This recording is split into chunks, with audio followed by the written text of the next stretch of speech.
नमस्कार दोस्तों, हर हर महादेव। उम्मीद है आप सभी मस्त होंगे और अपने अपने काम में व्यस्त होंगे। आप सभी का स्वागत है यहाँ पर, जहाँ आपको हर किताब का सार हिंदी भाषा में मिलेगा। किताबें हमारी सच्ची दोस्त हैं। आशा है कि आप सभी को ये पसंद आएगी। धन्यवाद और सीखना जारी रखें। आज हम एक ऐसे संवाद में गोता लगा रहे हैं जो हजारों साल पुराना है, लेकिन जिसकी गूंज आज भी उतनी ही ताज़ी और ज़रूरी महसूस होती है। हम बात कर रहे हैं अष्टावक्र गीता की। ऋषि अष्टावक्र और मिथिला के ज्ञानी राजा जनक के बीच हुई एक बहुत ही अद्भुत बातचीत। हमारे पास इस गहरे ग्रंथ के सभी 20 अध्यायों का सार मौजूद है और ये सीधे इसके मूल संस्कृत स्वरूप पर आधारित है। तो ये कोई कहानी या पुरानी कथा जैसी नहीं है, बल्कि आत्मज्ञान, मुक्ति और चेतना का जो असली स्वरूप है ना, उस पर एक सीधी बेबाक चर्चा है। तो आज हमारा इरादा क्या है? हम बेसिकली इस संवाद के जरिए ये समझने की कोशिश करेंगे कि अष्टावक्र गीता मुक्ति पाने का रास्ता कैसे दिखाती है। हम असल में कौन हैं, मतलब इस शरीर और मन से परे, और उस परम सत्य को कैसे पहचाना जा सकता है जिसे जानने के बाद शायद कुछ और जानना बाकी नहीं रहता। चलिए इस ज्ञान के सागर में उतरते हैं। तो कहानी शुरू होती है राजा जनक के एक बहुत ही सीधे और बहुत बुनियादी सवाल से। वो पूछते हैं, ज्ञान कैसे प्राप्त होता है, मुक्ति कैसे मिलती है, और वैराग्य वैराग्य कैसे प्राप्त किया जा सकता है। सोचिए, एक राजा जिसके पास सब कुछ है, वो जीवन के सबसे मौलिक प्रश्नों से जूझ रहा है। यह अपने आप में कितना दिलचस्प है ना? ग्रंथ की खूबसूरती है कि ये किसी तपस्वी की गुफा में नहीं हो रहा। ये एक राज दरबार में एक राजा और एक ऋषि के बीच का संवाद है। जनक का सवाल एक तरह से हर उस इंसान का सवाल है जो जीवन के बंधनों से पार पाना चाहता है, और ऋषि अष्टावक्र का जवाब भी उतना ही सीधा और कह सकते क्रांतिकारी है। वो कहते हैं, अगर मुक्ति चाहते हो तो विषयों को, मतलब जो इंद्रियों के भोग हैं, उन्हें जहर की तरह समझो और त्याग दो, और दूसरी तरफ क्षमा, सरलता, दया, संतोष और सत्य, इनको अमृत की तरह पियो। यहीं से शुरुआत होती है। जहर और अमृत, वाह कितनी शक्तिशाली उपमा है। यानी चुनाव बिल्कुल साफ है, या तो बाहरी चीजों में उलझो और दुख पाओ, या फिर आंतरिक गुणों को अपनाओ और शांति की ओर बढ़ो। हाँ, और फिर अष्टावक्र तुरंत मुद्दे की जड़ पर आते हैं। वो कहते हैं, तुम न पृथ्वी हो, न जल, न अग्नि, न वायु और ना ही आकाश। मुक्ति के लिए खुद को इन सब से अलग मानो। क्या मानो? चेतना रूपी साक्षी। साक्षी। हाँ, ये एक झटके में हमारी जो पहचान है ना, उसको हमारे शरीर और बाहरी दुनिया से बिल्कुल अलग कर देता है। ये बात सुनने में तो बड़ी क्रांतिकारी लगती है। मैं शरीर नहीं हूं। हम तो रोजमर्रा की जिंदगी में खुद को शरीर ही मानते हैं ज्यादातर। ये साक्षी होने का क्या मतलब है यहाँ पर? थोड़ा और समझाएंगी? साक्षी का मतलब है वो जो सिर्फ जान रहा है, देख रहा है, जिसके सामने ये सब कुछ हो रहा है। जैसे शरीर की क्रियाएं हो रही हैं, मन में विचार आ जा रहे हैं, बाहर दुनिया में घटनाएं घट रही हैं। अष्टावक्र कहते हैं कि तुम्हारी असली पहचान वही देखने वाली चेतना है जो इन सब चीजों से अप्रभावित रहती है। अच्छा, जैसे आईना? बिल्कुल, जैसे आईने पे कितने ही प्रतिबिंब पड़े, आईना तो आईना ही रहता है, वो उन चीजों से बदलता नहीं। वो आगे कहते हैं, यदि तुम स्वयं को शरीर से अलग करके चेतना में स्थित हो जाओ, तो तुम अभी इसी क्षण इसी क्षण सुखी, शांत और बंधन मुक्त हो जाओगे।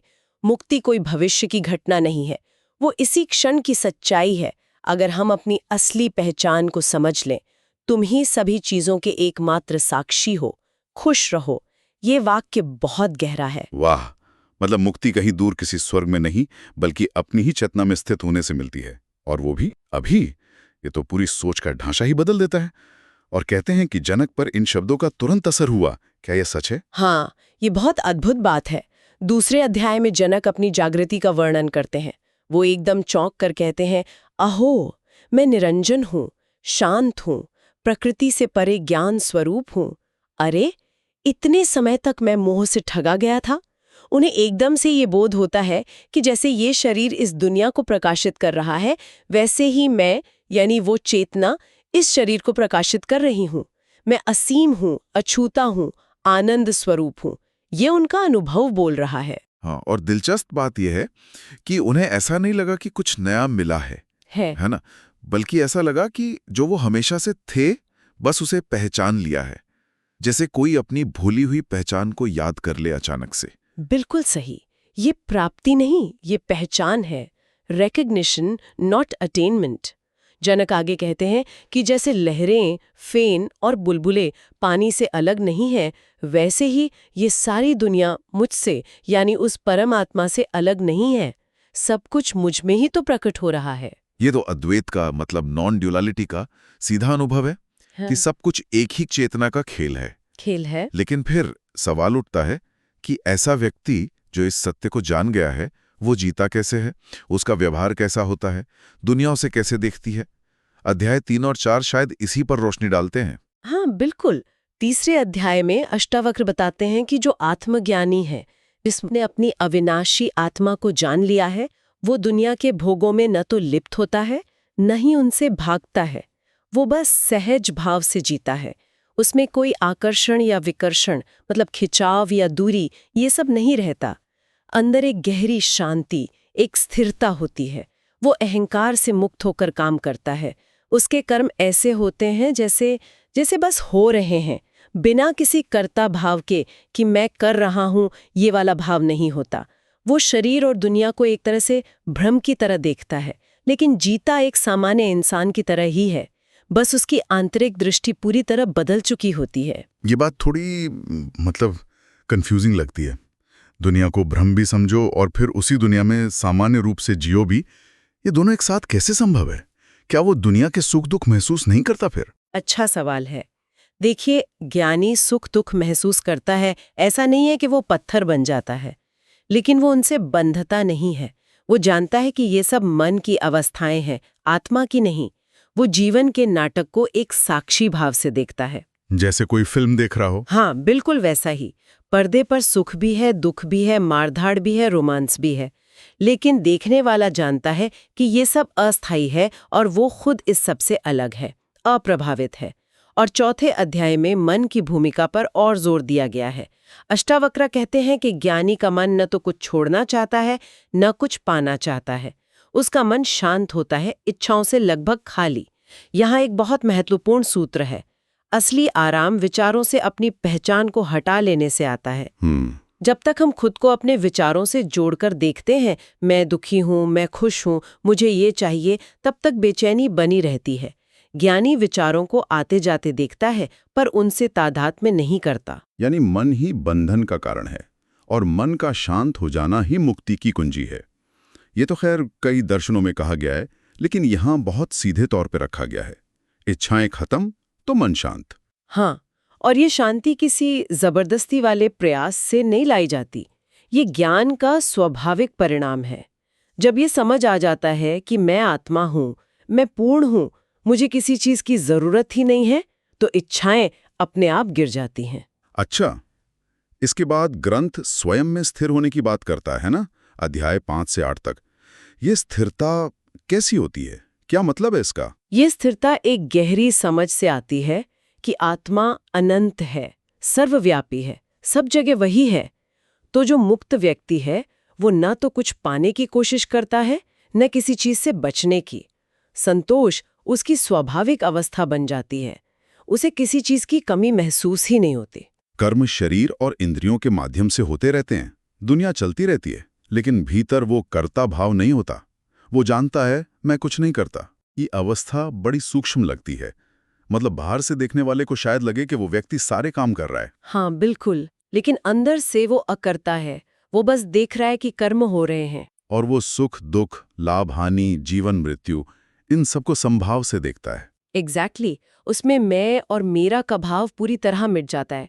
जो द्वैत होते ना, जोड़े जैसे अच्छा बुरा, अपना पराया, इनसे वो ऊपर उठ जाता है। यहाँ तक कि जागृत, स्वप्न और सुषुप्ति मतलब गहरी नींद, इन तीनों अवस्थाओं का भी वो साक्षी मात्र रहता है। वो जानता है कि अवस्थाएं आती जाती हैं, पर मैं जो जानने वाला हूँ वो हमेशा एक जैसा रहता हूँ। केवल वो जानने वाली चेतना ही सत्य है, बाकी सब बदलता रहता है। और अध्याय 8 में एक उदासीन व्यक्ति का जिक्र आता है। ये उदासीनता कहीं निराशा या जीवन से ऊब जाने जैसी तो नहीं? नहीं, बिल्कुल नहीं। ये उदासीनता नेगेटिव नहीं है, ये पॉजिटिव है। ये असल में समता का भाव है, इक्वेनिमिटी। ऐसा व्यक्ति प्रशंसा या निंदा, सम्मान या अपमान से प्रभावित नहीं होता। उसे न तो किसी से राग होता है, न किसी से द्वेष। वो जीवन के बीच रहता है, पर जीवन की घटनाओं से अछूता रहता है। जैसे आकाश में बादल आते जाते रहते हैं पर आकाश हमेशा निर्लिप्त रहता है ना? हाँ, बिल्कुल। ये उदासीनता गहरी शांति और स्वतंत्रता का प्रतीक है। ये स्थिति तो सुनने में ही बड़ी आकर्षक लगती है कि दुनिया के थपेड़ों के बीच भी शांत और स्थिर रहा जा सके। इसके बाद ग्रंथ शांति और वैराग्य पर और गहराई से बात करता है, अध्याय 9 से 12 में शायद। हाँ, अध्याय 9 में अष्टावक्र उस परम शांति का वर्णन करते हैं जो ज्ञानी की स्वाभाविक अवस्था है।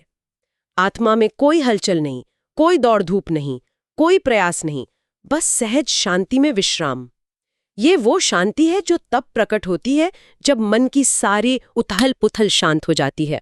और अध्याय 10 बताता है कि ये शांति तब और गहरी होती है जब इच्छा और घृणा पूरी तरह विलीन हो जाते हैं।